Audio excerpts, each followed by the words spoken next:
Hello, everyone, and welcome to episode 12 of the Maritime Witch. We are returning after a little life got busy hiatus. So we skipped one of our weeks of episodes, but we are back now. And today's topic is going to be paranormal investigating.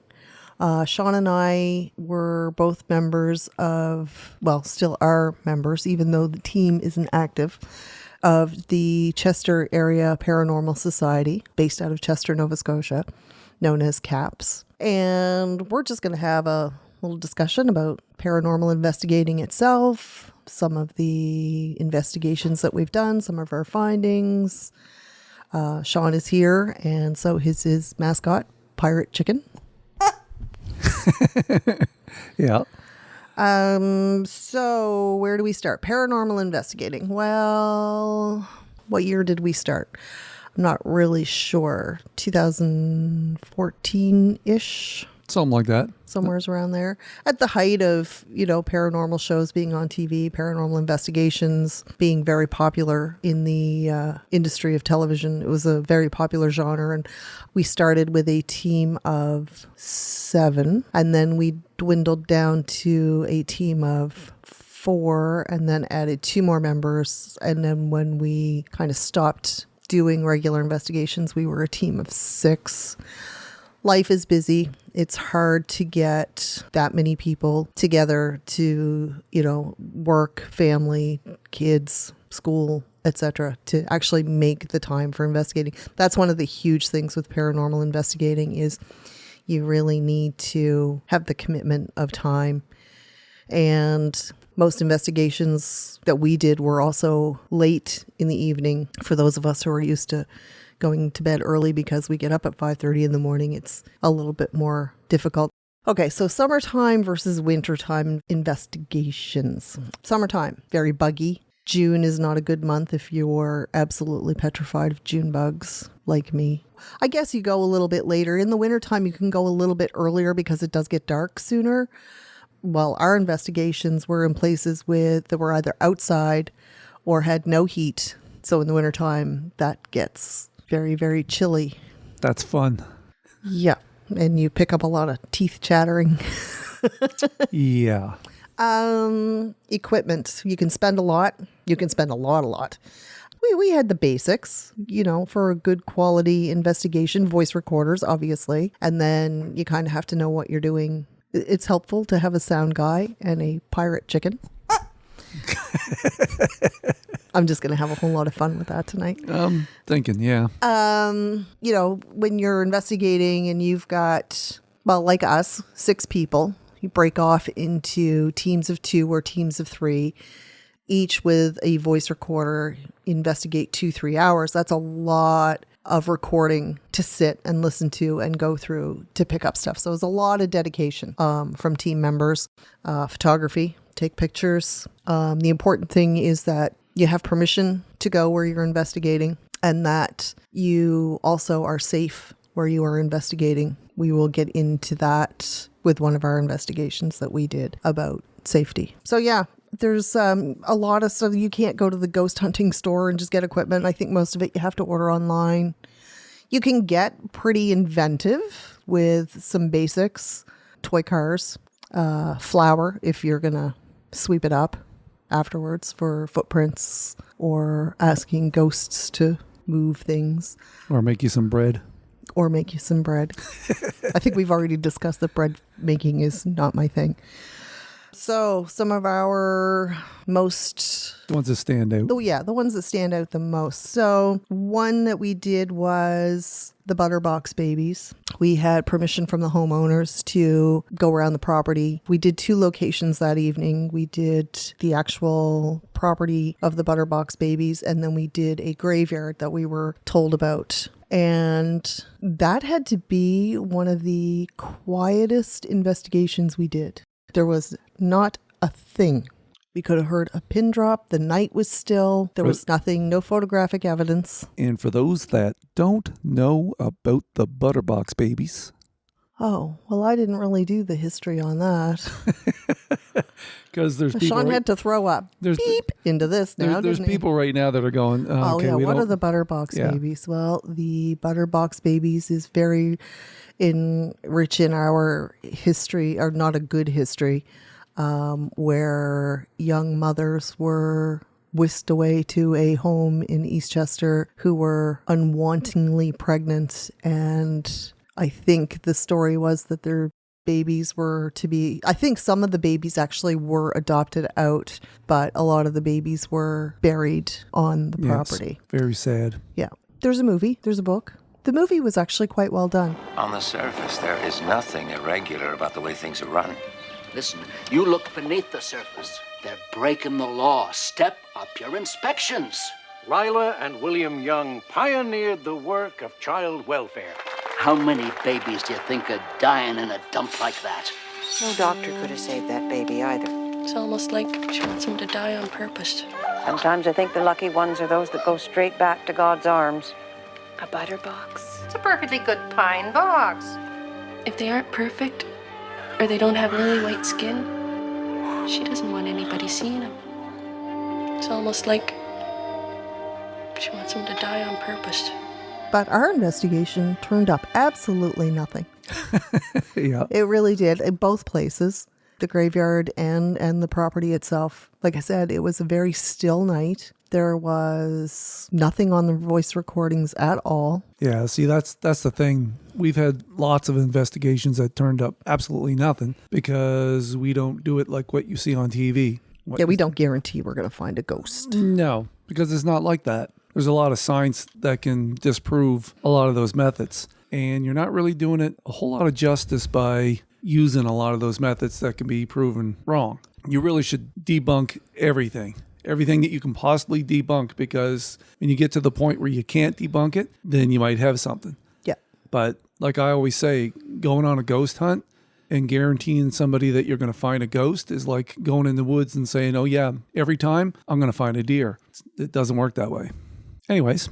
So another investigation that we did that was quite interesting was there was an abandoned church in Bridgetown, open to the public. And we'd heard about it from another team, and we had decided to go in and investigate. I think we did the church 2 or 3 times. Something like that. I know we were there for a second time for sure. So the one thing about this church is that it's on a dirt road and there is no power pole. So there's no electromagnetic interference. So the one thing about being there is when our K2 meters were going off, it kind of validated that we were picking up something that wasn't just this dirty energy from power lines. There was no electricity in the church. It's sad, actually. The church still has like their wood stove in the center of the floor. It still has the organ, which is, sadly falling apart. The whole place is just really coming down. Full of bats. Well, that's where we're going to get to the safety issue. We had a team inside the church and we had a team outside in the graveyard. We had 2 things that were intriguing with this one. One is just kind of history, and then the other one was paranormal. There was one gravestone we were getting a lot of hits by, and our team leader certainly had an affinity for this gravestone. She got really captivated in the story. It was a woman, and after her death, her husband became the caretaker for a while of the church. And I know that we did get a lot of hits around that gravestone. And then 2 other gravestones that we had was 2 young men that died on the same day. One of them was out boating in the lake and the boat tipped. And his best friend jumped in to save him and they both drowned. And that story really hit home with me. I searched a lot of records trying to find out more about the story, but sadly, a lot of the records had gotten destroyed. I think there was a church fire at one point, or a building fire, where a lot of the records got destroyed. But that story for me, and I remember having equipment failure. We found both gravestones of the young men, and I think they were only in their late 20s, maybe 30 years old. I can't remember now. But we did have equipment failure around those gravestones. I remember having a feeling like somebody had touched me on the shoulder, and I can't remember what we got recording wise on that. I know we had one person on the team that had a mouse crawl up his leg. Yep. Yep, we did. So the safety issue, this actually had happened on our second trip there. Our first trip, we had gotten there. It was still a little bit daylight. The church was in great shape. And, stupid us, went back a second time. It was dark when we got there. We went in with flashlights and sat down on a little bench by the organ. And we had our equipment set up, and we were getting ready to record, and something went by my face. Like this breeze went by my face. And then it happened again. And I pointed my flashlight up to the ceiling, and it was bats coming down out of the rafters. And there was a lot of bat poo on the floor. So I didn't stay inside. I went outside not because of the bat poo, not that was that should have been a big safety concern for all of us. But I'm not scared of bats. I think they're kind of cute because they're like little puppies with wings. But I don't want one in my face. You could have went running out of there thinking that was a ghost or something that went by your face. Yeah. But it was a bat. It was a bat. It was explainable. It was a couple of bats. And I do believe, if history serves me well, that there was a team that did an investigation where there were bats and bat poo, and the one lady got very, very sick. And I do believe that in the end, she passed away. Bat poo is not safe. And I mean, that was way before COVID. I mean, none of us were wearing masks, but certainly if you're going to abandoned places, make sure you check them out in the daylight. Make sure that there's, even mouse poo is, not great for breathing in as well, especially if there's certainly an overabundance of it. But we really enjoyed that investigation. We certainly felt comfortable there. I got some beautiful pictures of the graveyard, nothing paranormal in them. But like I said, we did have some equipment failure, which is a huge thing when you're doing paranormal investigating as well. And all that stuff that happened with the lady that was married to the caretaker, that was validated by both teams, because both teams had hits around the same grave. Yes, they did. The team leaders team more so, because there was just a connection with that spirit, whatever you want to call it. There was just a connection to her story, just like there was for me with the two boys that lost their lives. Just because the story itself for me was so compelling. It's a young man that is about to lose his life, and his best friend tries to jump in and save him and loses his life. They both die, one trying to save the other. It was just very sad and struck a chord with me. So moving on to Chester train station. Yes. Wintertime. No heat. Very, very cold. Well, you would probably be best to talk about, just as our sound guy, what you did with the Morse code for that investigation. First of all, when you go into an old house or any kind of an old building, you got to expect creaks and stuff like that, because that's just normal. It's not because it's haunted. Not saying it ain't. Like my bones. Yeah. But there is going to be natural sounds that can be explainable in an old home. Mm-hmm. So yeah, we have one floorboard in our kitchen. Yeah, exactly. So obviously when you go into a train station, it's going to have its sounds, right? So, but with saying that, yeah, the very first time that we investigated, this idea came to me to actually use old Morse code. There's a different type of Morse code that they used to use in the train stations, back in the day. So I looked it up. There was one place that I found that I put in the message, if there's anybody here, can you make a sound? But I did it in Morse code, and I had that recorded. So when we went back to the train station, I played it thinking, if there's any spirits there that understand the old Morse code, maybe we might get a reply. So I played it, and right on the end of that was a loud bang. And I remember when we did that thingamajiggy at the church that time. We did like a sort of like a meet and greet, like a Q&A session. Yeah. And I played that sound for them. Mm-hmm. And you could have heard a pin drop. Yeah. I think I even scared the crap out of somebody. Yeah, I mean, there was nothing, we investigated to make sure that nothing we did try our best to debunk it. There was, made sure that there was nothing upstairs that fell over. There were no lights on. There were no lights that could cool. There was fluorescent lighting. And fluorescent lighting doesn't make, it was too loud of a bang anyways, even if it was a light cooling down. I mean, it was a distinctive bang. There was no traffic, so we know it wasn't a car backfiring. But what happened was when we were all downstairs, and that happened right over one of our members' head. Mm-hmm. And yes, you know what? Like I said, there's creaks and natural sounds in an old place, and you can say, you know what? That could have been just one of the creaks in the place. Now, here's the thing, though. None of that was happening all night, and it was right on the end of that Morse code. And then it didn't happen again for the rest of the night. Mm-hmm. Now, I do believe there was another time on a separate investigation that we got another loud bang downstairs. And we were upstairs, and we were asking questions. We had the recorder downstairs, and we had one upstairs with us. And as we were talking, we were saying, can you make a sound up here, or can you make a sound downstairs? Mm-hmm. And I had both audio from upstairs and downstairs lined up. And as soon as you said, or make a sound downstairs, there was a sound downstairs.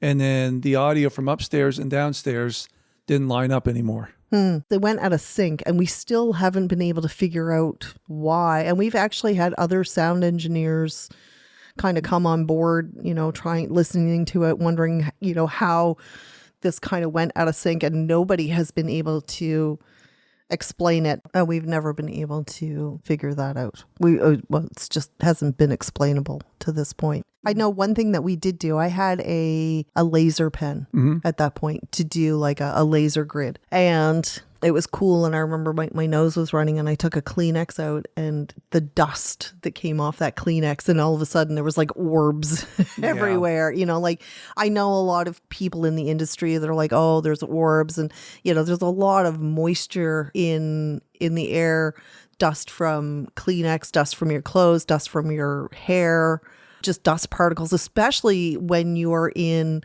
an old abandoned place or somewhere that hasn't been used for a while. And then all of a sudden you're walking through, you're kicking up a lot of dust. And then when you're doing photography with minimal light sources, it's very easy to create orbs. Yeah, and that's science. Yeah. I mean, it's the same as some of these images that almost look like a ghost. It's almost like shutter speed. You're almost taking a picture of a light, and it's your shutter speed. Yeah. It's not that it can all be explained. It's just that a lot of that can be explained. Yeah. So I think we were pleased with our investigation at the train station. If we were to investigate, I would like to go back. There would be things that I would like to try, different questions that I would like to ask. The only thing I have to say about the train station, and it's paranormal investigating. So if you're going to get like the willies and get kind of creeped out before you go, then just don't go.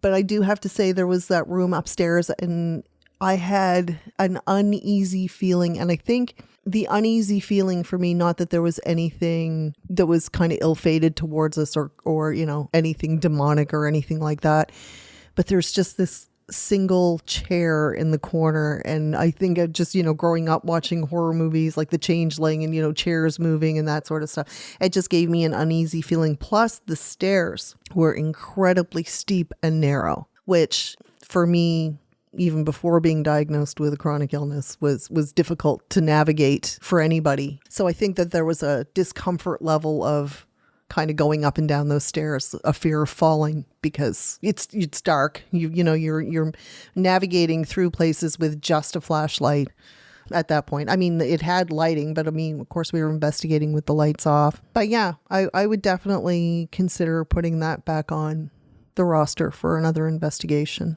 Yeah, that was a pretty good place. Yeah. And did we do that once or twice? I think we did the train station probably 3 times. Did we really? Now, here's the thing. Unfortunately, I can't play the sound for that bang that was in the, right after the Morse code thing, because I had an external hard drive that crashed. Yeah. And it was on it. Yeah, we lost a lot of stuff. And that was, quite a few years ago now. I mean, we're going on the heels of almost 10 years. But you know what we should do? We should get a hold of the person that got us to do the investigation, because I made an audio copy for him, and he still has it, I assume. So maybe I can get a copy back.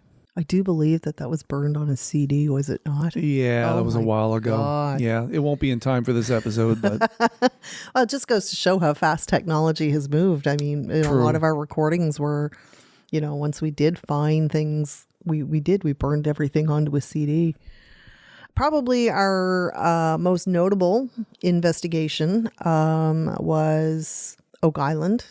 yeah, we were very lucky to be able to do that. Yeah, we were the first paranormal team to go on the island and investigate. And I do believe we've actually been to Oak Island a few times. We did a lot of investigating around the time when the Curse of Oak Island, the television show, was being formulated, and we were asked to be on an episode, and we are on episode three yeah. of season 1. Rick and Marty Lagina have invited a group of paranormal investigators to join them in an effort to find out if the Oak Island legends about ghosts and curses have any basis in fact. This was the first one that I had taken at 10x, and wasn't really sure what this was. So I zoomed in on it. Ooh. Let me see that. Ooh. Still not really sure what it is. Looks like a skull, doesn't it?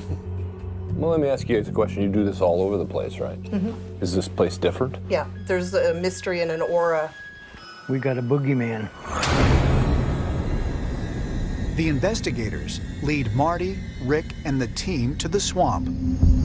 One of the places where many of them have experienced strange, unexplained phenomena. If anybody wants to check that out, they have us doing some paranormal investigating.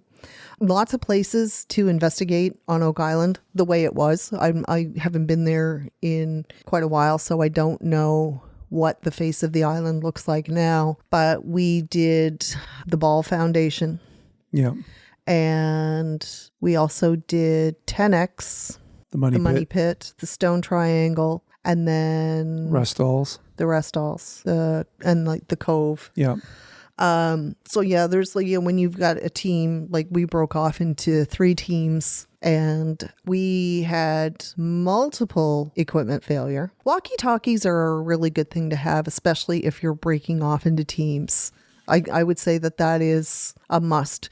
Cell phones, turn them off, because you can't take your cell phones ghost hunting, because it just gives off too much. Your K2s will pick up any kind of energy from your cell phones. Yeah. But walkie-talkies, definitely, just to stay in communication with your team members. Again, a safety thing. If anybody gets hurt, or if anybody's not feeling well, or what have you. So yeah, Oak Island, funny for me, the only place that I wouldn't even go near it was, I don't know if it was a fear of falling in or having it collapse underneath me, was I wouldn't even go near the Money Pit.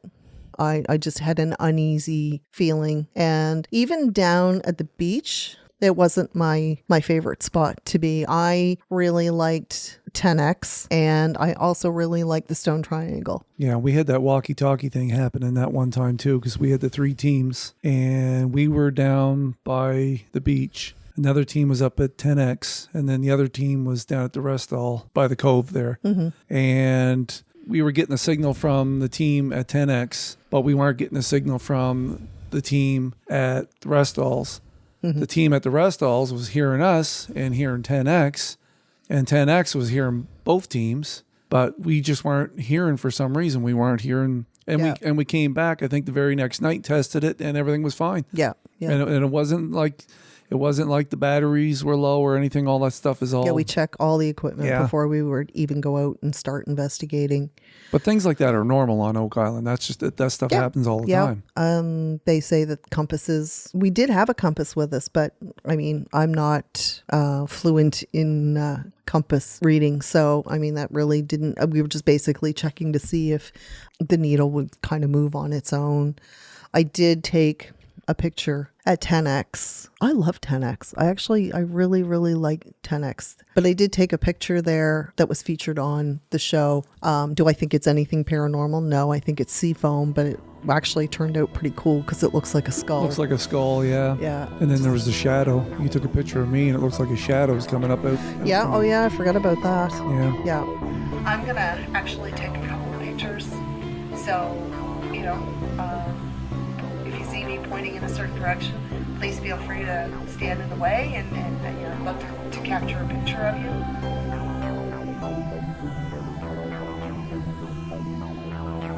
There's supposed to be like a skull or something down 10x, or a body or anything like that. Do you feel like you're a spirit that's maybe trapped down there?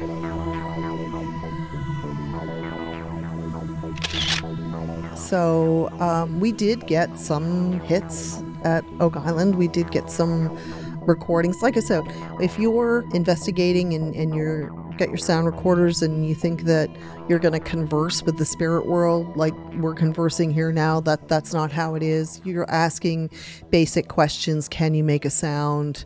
You know, 2 taps for yes, 1 tap for no. Very basic, simple communicating. And when we were asking those very basic, simple commands, we were getting responses. Nothing definitive as to who it was or, you know, anything like that. I know that the one investigation that we did, there is reports of a bright light in the sky, like an orange glow. And I actually did see that. I don't know if anybody else, I think somebody on the other team saw it too, because when they came back, they were like, you know, oh my gosh, did you see that? And we have no idea what it was. Well, I seen, because there was 3 of us, we were at the Stone Triangle when that happened. And you seen the whole thing. When I lifted my head, I just seen kind of the like tail end of it. I seen kind of like the implosion of it or whatever. Yeah. And so I didn't get to see the whole thing. And the third member with us didn't see it at all. And apparently that's something that David Blankenship seen years ago. Yes. So. And still unexplainable. It's not like a flare. It wasn't lightning. Now, the best thing about Oak Island was that we made good friends with the Blankenships. Absolutely. Yeah. They're very, very nice people. Oh, yeah. Super nice. And to this day, we still visit every once in a while. Yeah, we do. Not as much as what we should, but. Yeah, we should keep in better contact with a lot of people. But yeah. One of our investigations that we did at Oak Island, I know it was just the perfect setup. The weather was great. It was Friday the 13th. It was the anniversary of the assassination of the Knights Templar, which is associated with Oak Island mysteries. There's some theories about the Knights Templar and the whole treasure of Oak Island. So full moon, Friday the 13th, assassination anniversary, and you and I were the only team members that could make it. And we decided to go, and we parked our vehicle at 10X, which is kind of, for those of you that, you know, haven't been on Oak Island the way it was or are familiar with it, you kind of drive around a little corner and you go up a hill, and 10X is at the top of the hill and the Stone Triangle is at the bottom of the hill. So we took our car and we parked it at 10X and we walked back down to the Stone Triangle, and we set up all of our gear. And again, it was just Sean and I. So the very first question I think that we asked was, is there anyone here who would like to talk to us this evening? And there was this, I can only imagine if people have actually heard the cry of a banshee, that is what this sound was. It was this ungodly scream. Now, I knew it wasn't anything paranormal, but I was absolutely terrified because I knew that we had come across an animal of some sort. And I do believe there were some F-bombs, and we gathered up our equipment rather quickly. We were there less than 10 minutes, and it was very unnerving because we're at the bottom of the hill. Again, our car is at the top of the hill, and there's something in between us and our vehicle, and we don't know what it is. So as we're walking up the hill, we can kind of hear rustling in the bushes behind us. And anyways, we got in the car and we get the hell out of there. And when we came across the bridge, I do believe that was also the night when we came across the causeway. We also noted a skunk going off into the woods. Yeah. But for those of you, and I'm sure my illustrious sound man here will find a sound piece and play it for you. If you have ever heard a fox scream, I want to tell you, it is bone chilling. It will make your blood run cold. If you are out doing an investigation and you ask a question and a fox screams back at you, Yeah. pretty much drop a You're gonna load drop in your drawers. You're gonna drop a load in your pants. Yep. Yeah, it's very, very unnerving. But like I said, I knew it wasn't anything paranormal. And that was the end of our investigation that night. Well, it scared the crap out of us. But yeah, I did. Yeah. I'm just like, oh shit, oh shit, oh shit. And we were going up the hill, and you were looking at me going, how come you're putting me on the side where the sound is? yeah, exactly. Yeah. What else can we say about Oak Island? Oh, we actually did a night walking tour. Yeah. For the public. We partnered with the Oak Island Society and we did a paranormal walking tour. And one of the best things that happened that evening, again, not paranormal in the least, but it was just perfect timing. We had walked around the island and we had Charles Barkhouse there. He was giving a historical account of the island and some of the places that we were walking by, and we got to 10X. And then I started talking about some of the paranormal investigating that we had done. And one of the paranormal sightings in Oak Island is the devil dogs. And we haven't seen the devil dogs. The only pictures that I did take that had red glowing eyes was actually when I realized it was June and I was taking pictures of June bugs flying through the air, and that was pretty much it for me that night. Like I said, we were at 10X and I started talking about the devil dogs. And as soon as I finished saying about the devil dogs, there was this dog from across the bay that just howled. And it was just, you could have heard a pin drop because everybody there thought that it was the devil dogs howling. And it was just perfect timing. And I don't know whose dog it was, but thank you, because it really lent an air of chill to our discussion that evening. They probably dropped the load in their drawers too.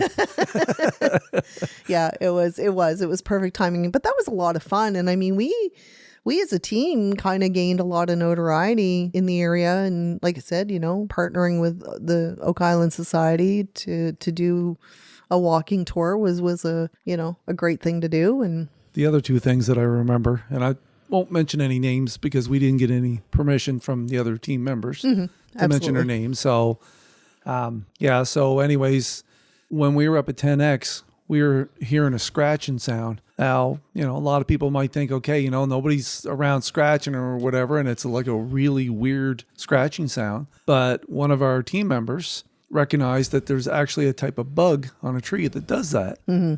So that's what I was saying earlier. You got to debunk everything. Yeah. And I mean, and when we were talking about earlier about like the shadow that you took a picture and caught the shadow in the picture with me, a lot of people might be thinking, oh, that's a shadow behind the light and everything. We checked all that out. Yeah. There was no flash. There was no, Yeah, because my flash was off. Somebody said something about, oh, well, it was just a reflection from the light bulb. And it's like, there's no light there out is there. No light bulb. No. But the other thing too was that that same team member that debunked with the bug was down by the beach. Mm-hmm. Oh yeah, and he's very skeptic. Yes, he is. He's very skeptic, and that's good. That's good for this. Yeah. And he heard somebody standing beside him. You could hear him on the voice recorder saying, "I could have swore I just heard somebody, standing footsteps right beside me." And actually, this is online. Mm. So, anyways, yeah. So he heard somebody.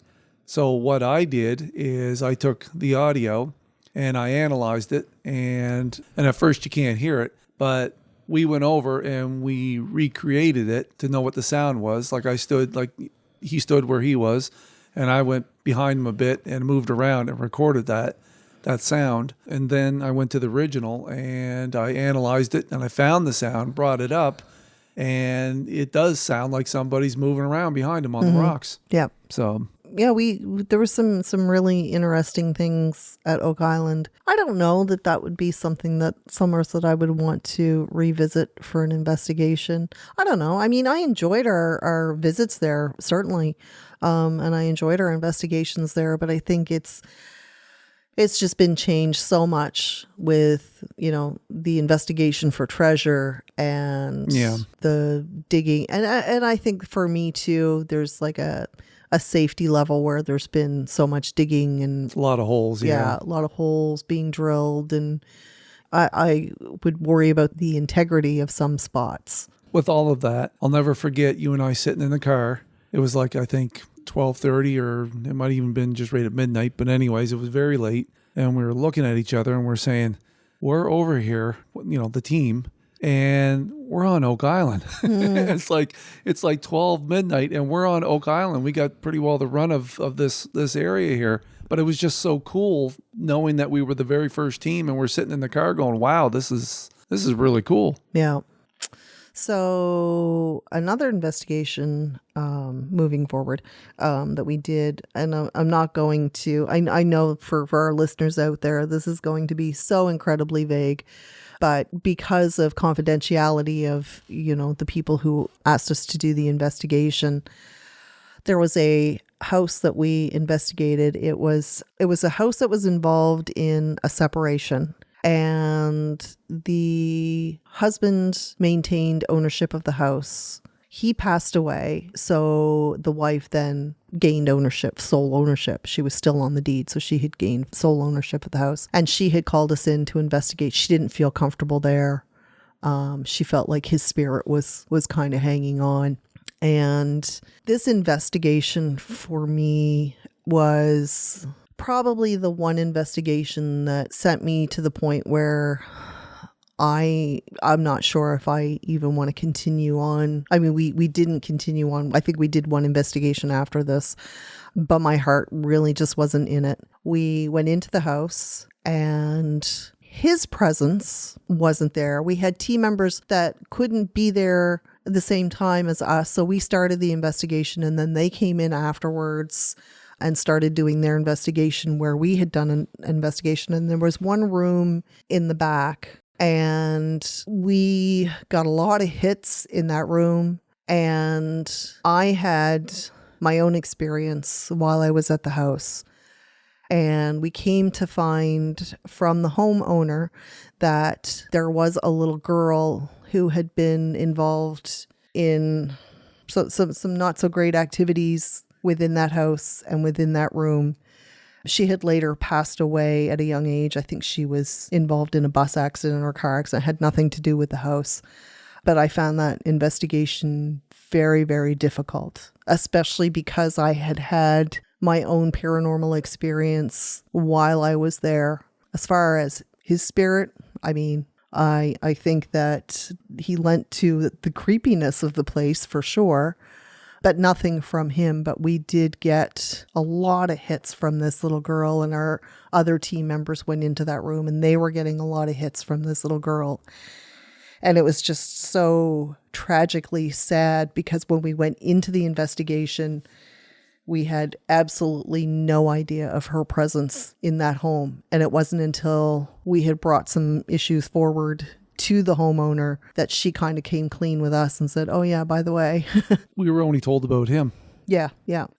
So definitely for me, that was a definite validation for paranormal activity, just because we had no knowledge of that story going into that investigation. And that was actually what we got. And It wasn't just us. Like, we moved on to a different room in the house, and then the other team members who were in that room got a lot of incredible hits. But like I said, that was pretty much the decline of me wanting to do investigating after that. And then because when you go into a room and you start asking questions and you start getting hits, like you're getting yeses and nos, you can narrow it down to like how old the spirit is or whatever it is that you're communicating with. You can narrow it down to how old, what sex, what, and both teams ended up with the exact same results. Same information. Yeah. So, and like I said, I think that we did maybe one other investigation after that. Like I said, we had team members that had come and gone, and life for all of us, I think, just took over. We all got busy. It was getting harder with families and jobs to find the time to investigate. Paranormal investigating, the heighten of it was kind of on its way out as well. It was getting harder to find places to investigate. And my dad was sick, so it was hard for me to commit to a lot of time at that point because I just couldn't commit because he had to become the forefront of my life at that point. So yeah, so personal experiences. For me, I haven't had the one in the investigation, but the only paranormal I've had some things that I can't explain, but there was one thing I do remember when I was growing up. And again, just to protect the confidentiality of the property and the people who have been residents of this property. I remember when I was a little girl, I should say little girl. I mean, I was, littler than what I am now, probably 8 or 9-ish. And we went to visit friends of ours who were on this rental property. And I was upstairs in the bedroom with her daughter. And we were playing with Barbies or whatever. And I think we got into a fight over a pair of shoes or whatever, something silly. And which, is what 8 or 9-year-old little girls do. And she went out the door to tattle on me or tattle because I was using the shoes or whatever. And I went to go after her to kind of stake my claim on the shoes or whatever. And the door between us slammed shut. And no windows open. And I couldn't get out. I could not get out of this room. And I started to scream because I couldn't get the door open. And my mother came upstairs because I was screaming. She couldn't get the door open. And then the not owner, but the renter came upstairs. She opened the door and the door opened fine. And I have not been in that residence, in that property ever since. I will not go in there. I really didn't feel like I was welcome. I think whatever was there was protecting her. And I also know that when we did do question and answer information, we had someone come up to us afterwards and say they disagreed with what we were doing. They didn't think that we should be investigating and that we should just leave well enough alone, and that she had had experiences and that she just absolutely refused. She said she didn't want to talk about it. She didn't know if she would ever be ready to talk about it. And I know that they were also renters after these people. So I don't know if she had experiences in this property or not. So yeah, that's pretty much it for me. And I think everybody in the Maritimes, especially in the Maritimes, has a ghost story. Absolutely. And a lot of people came to us with stories. Yeah. Once we, especially after we did the episode of Oak Island, and people were stopping us on the street and wanted to talk about it and wanted to share their stories. And yeah. Now, the one for me that I can remember, and we actually ended up investigating it, but years ago, I think I was in my early 20s. It was before I met you. And I lived right off a train track. And a friend of mine, which is still a friend of mine now, we agreed, because he lived farther up the train track, because the track would eventually come out on another road. And so we agreed that I would walk down to his place, and then we take the train track, and then we go into the nearest village, which for us is Chester. So anyways, it was Halloween night. That's why we wanted to go to Chester. It was me, him, and his nephew. And by the time we came back, it was really dark. The moon wasn't out at all, and you couldn't see nothing. And it was a little scary for me because I wanted to take the track. I didn't want to take the road because I would have been walking the road forever. So I said to him and his nephew, it's like, well, why don't you come along with me? And they're like, nope, you're on your own. So I think he gave me a stick. So it's what I was worried about was animals or tripping on these tracks. Well, some of those tracks are quite high up as well. There's not a lot of buffer to falling off the edge. Well, it's quite steep. But see, that's the thing. I knew that there was a really big train bridge that if I walk off that in the dark, I would have been dead. Mm-hmm. So because there was no railings or anything like that. So anyways, I got walking along and with my stick and poking it around to make sure that I was still on the tracks. And I started getting close to that train bridge, and I thought I heard something. So I thought, okay, I don't really know what this is. It sounds like it might be somebody or something. I walked a little closer to the train bridge, and I heard the sound of little kids. Now, keep in mind, this is about, 12:30, 1 o'clock in the morning, and it's pitch black out. And for anybody to climb underneath that train bridge I've climbed underneath that train bridge. I know it's a task. It's a task and a half. So 12 or 12:30 at night, really late, and I'm walking along and I hear these little kids. And it sounds like they might be maybe 3 or 4 years old. Now, somebody could be saying, that's just people pretending or whatever. Yeah, they were pretending it was awfully good. So, and I mean, to this day, maybe it could be explained. I don't know. All I know is that I got closer to the bridge and you could hear them. It was almost like they were talking a bit. And then it was like, as I was going over the bridge, it was underneath me. And then it was almost like they could hear something because I made like a little bit of a crackling sound as I was walking across the bridge. With your stick? With my stick, probably. Yeah. My stick would have protected me. And all of a sudden, when I made a little bit of a sound, the talking stopped. And that scared the living hell out of me. And I started running. Now, this train bridge is not straight.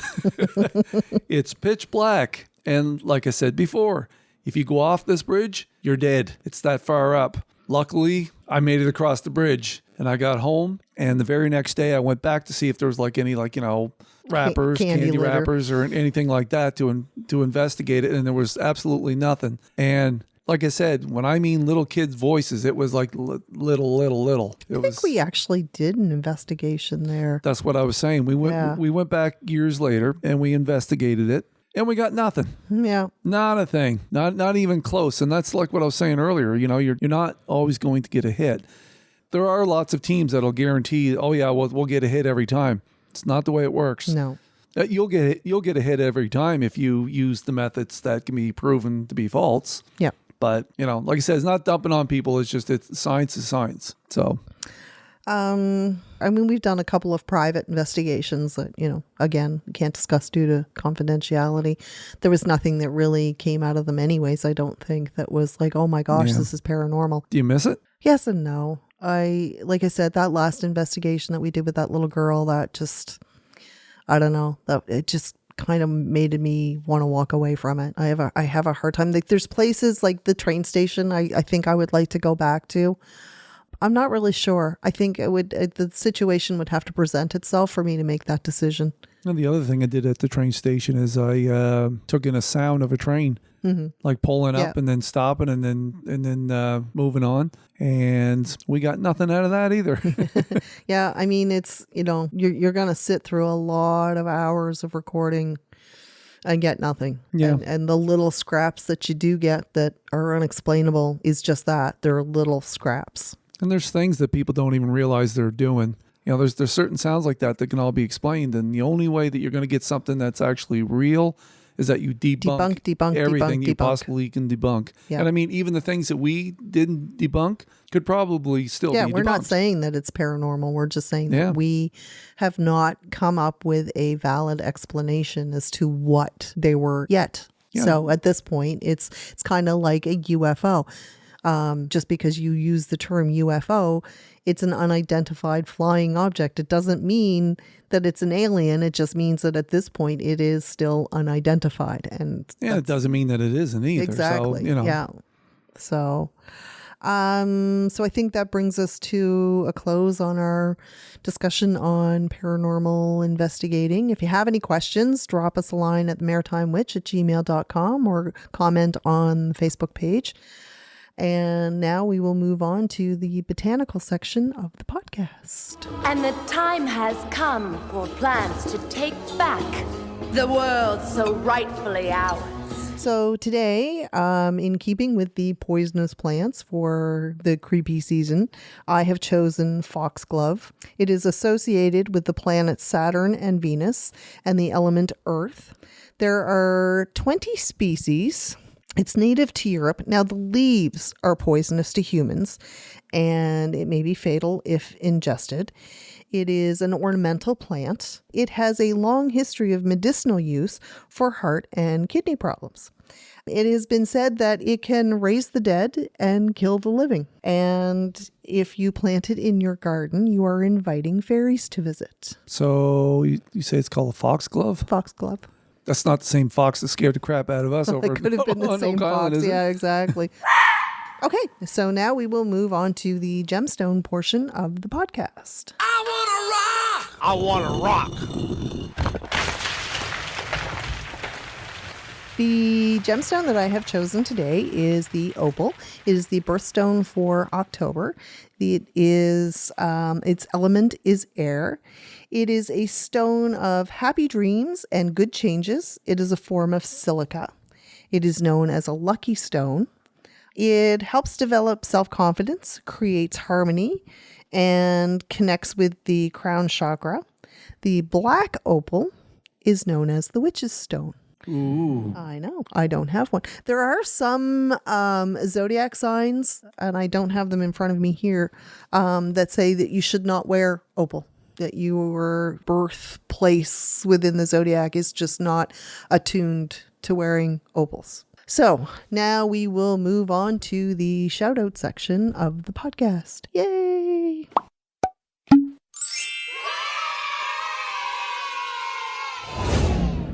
So, shout outs. So, here we go. October 21st. It's just a bunch of hocus pocus gathering. This is an event that is taking place at the North Queens Fire Hall. It's at 9793 Highway 8, Caledonia. There is a $25 admission fee. It is an all-day event. There is a costume contest, a witch's tea party, categories, what's in the cauldron. There's a mystic oracle corner. There's a photo shoot with photographer Saphira Soul. There's going to be a lunch and snacks, and there's prizes. And there is also shopping at Two Crows Creations and me, the Black Hat Boutique. I will be there. All proceeds go to the North Queens Fire Association. It is Saturday, October 21st from 10 a.m. until 2 p.m. I know it's a little bit of a drive, but really check this out. It's going to be a great day. It's going to be a lot of fun. Most important, no costume, no entry. So make sure you show up in something. Well, make sure you show up in something anyways, please. Yeah, but you don't want to come dressed as a nudist. Yeah, exactly. Even if it's just a hat, I understand is acceptable. So, but yeah, it's going to be a great day. So then moving on to October 28th. Whoops, rubber chicken. There is a holistic healing fair. It is a 2-day event, October 28th and 29th. At the Best Western Plus Bridgewater Hotel and Convention Center at 549 Highway 10, Cookville, Nova Scotia. October 28th is 10 till 5. Then on the Sunday, it runs 10 till 4. There is an admission of $3. And also on October 28th, if you're not in the Bridgewater area but are in the Middleton area, there is a spiritual expo at the Middleton Legion at 205 Marshall Street from 10 until 4, hosted by Kimberly's Spiritual Guidance, and there is a $2 admission, and I will be there doing charm casting readings at that one. So yeah, lots going on in the month of October. So that brings us, I think, to the end of the podcast. Check back later today for the live draw for the contest winner. I'm aiming for 4 p.m.-ish Atlantic Standard Time. And then join us in 2 weeks' time on October 29th, where we're going to have a discussion about Samhain and maybe take a walk down memory lane of past Halloweens and just eat some chocolate and have a fun episode. So in the meantime, may the universe find you happy, safe, and healthy. Blessed be.